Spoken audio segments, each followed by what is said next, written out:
Good morning, dear students. Welcome to Ambika School Coward. I myself Vikram Singh. Dear students, we were studying active to passive voice. In active to passive voice, today I shall teach you how to change the sentences from active to passive when we have the modals in the sentences.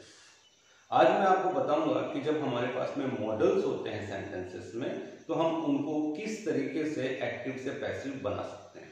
So dear students, watch carefully this class. It is very important for you. So let me take you to the point and that is how to change the sentences with the modals from active to passive. So dear students, here I have written some sentences. Ravi can help the poor. लेकिन इससे पहले I must know what are the models. मुझे मालूम होना चाहिए कि models क्या होते हैं. मॉडल्स जैसे मैंने कहा, जैसे मैं आपको बताऊंगा कि जब भी कैन हो गया, कुड हो गया, मे हो गया, माइट हो गया, शैल हो गया, शुड हो गया, विल हो गया, वुड हो गया, मस्ट हो गया, वगैरह वगैरह, ऐसे जो शब्द हैं इनका इस्तेमाल जब हम दूसरी वर्ब के साथ में करते हैं. मे का इस्तेमाल जब आप दूसरी वर्ब, साधारण वर्ब के साथ में करते हैं.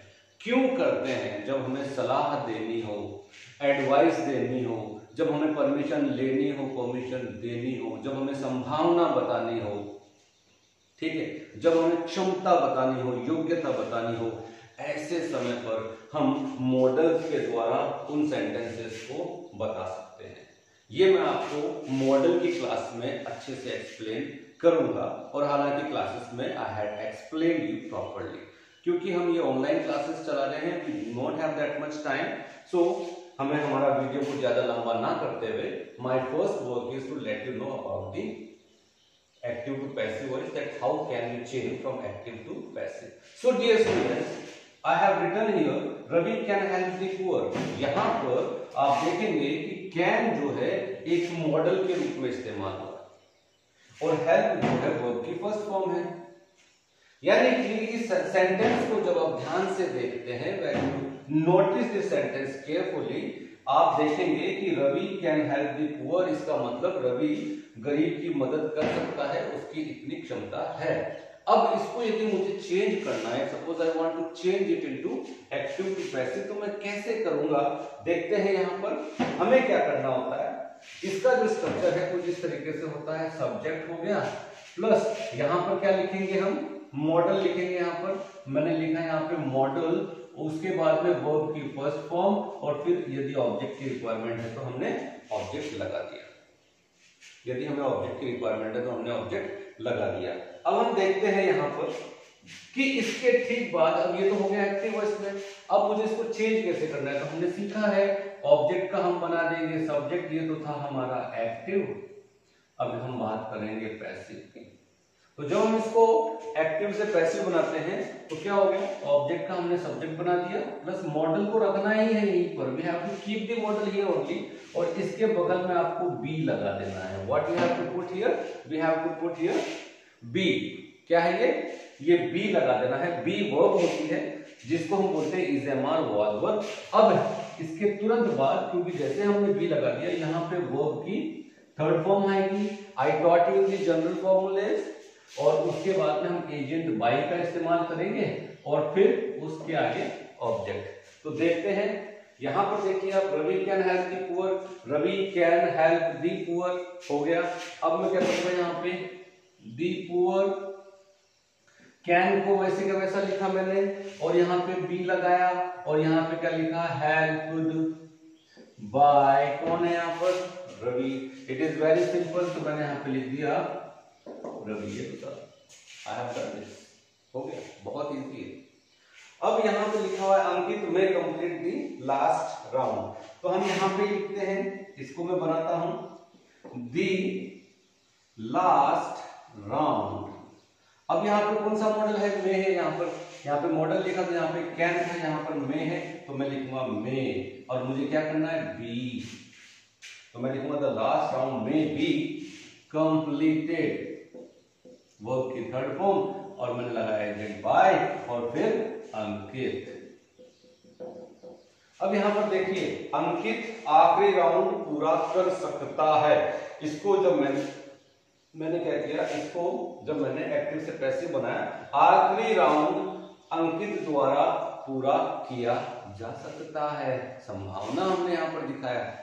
ऐसे ही लास्ट यहां पर क्या है, सूरज शुड ऑबे द एल्डर्स, सूरज बड़ों का मानना, कहना मानना चाहिए, बड़ों का आदर करना चाहिए। सूरज को बड़ों का आदर करना चाहिए। तो देखिए यहाँ पे Suraj should obey the elders, sorry, तो इसका मैं पैसिव कैसे बनाऊंगा, यहाँ पे आप देखिए पहले, तो मैंने क्या लिखा, द एल्डर्स, ओके, इसको मैंने सब ऑब्जेक्ट को सब्जेक्ट बनाया, मेरे पास में मॉडल है, I have to put this modal here only and I kept it here should, and because I must keep be, क्यों करूंगा मैं be, because when I have to convert it from active to passive I must put be, otherwise I cannot change this sentence from active to passive।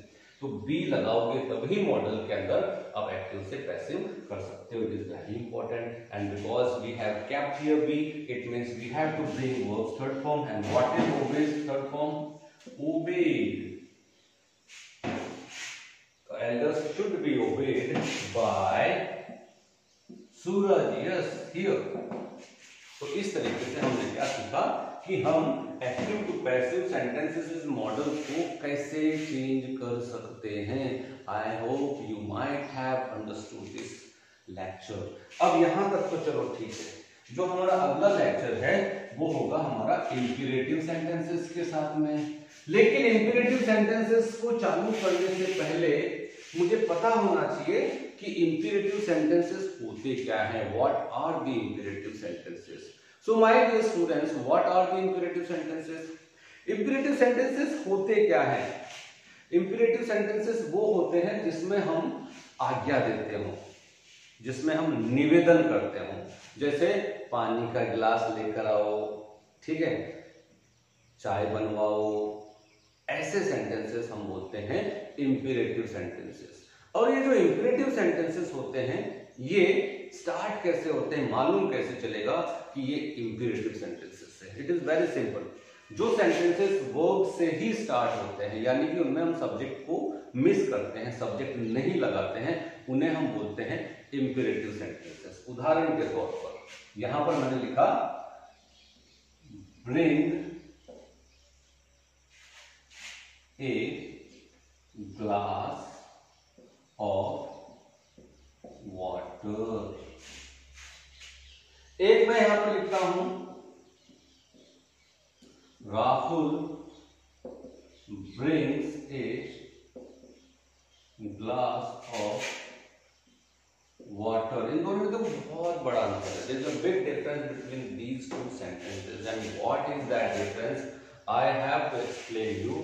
From this sentence you understand that it is a simple present tense, because we can see there is a subject in it, we have the main verb that is in a singular form, and we have the object also.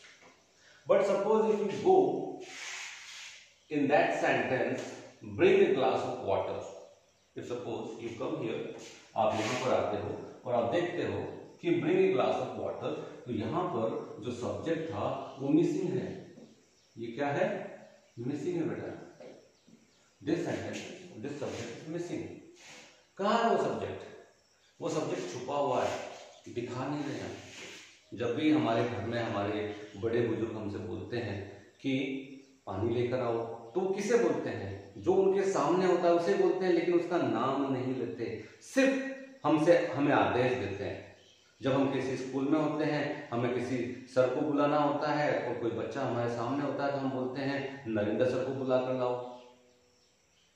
तो हम क्या करते हैं, हम सीधा बोलते हैं Narendra sir को बुला कर लाओ, तो कॉल नरेंद्र सर। वहां पर आपको ये मालूम चलता है कि किस तरीके से हम इस सेंटेंस को बनाएंगे। तो यहां पर जो सेंटेंसेस सीधा वर्ब से स्टार्ट होता है उसके अंदर जो सब्जेक्ट यू है वो छुपा होता है, ये हाइडिंग है। क्यों, हम इसका नाम नहीं लेते, हम सीधा वर्ब से सेंटेंस को स्टार्ट करते हैं। और ये जो सेंटेंसेस होते हैं, इनमें या तो रिक्वेस्ट होगी या ऑर्डर्स होंगे। आप देखो या तो रिक्वेस्ट होगी या ऑर्डर्स होंगे। Call Narendra sir, call Narendra sir. तो आप देखिए ये जो कॉल है इसके अंदर इसका मतलब चल रहा है कि ये कोई आदेश है। Bring a glass of water, इसमें लग रहा है आपको कि ये कोई रिक्वेस्ट है, निवेदन है। ऐसे सेंटेंसेस को हम बोलते हैं इंपीरेटिव सेंटेंसेस। मुझे लगता है आपको इंपीरेटिव सेंटेंसेस अच्छे से समझ में आ गए होंगे और अगले वीडियो में मैं आपको एक्टिव टू पैसिव इंपीरेटिव सेंटेंसेस के सिखाऊंगा। Have a nice day.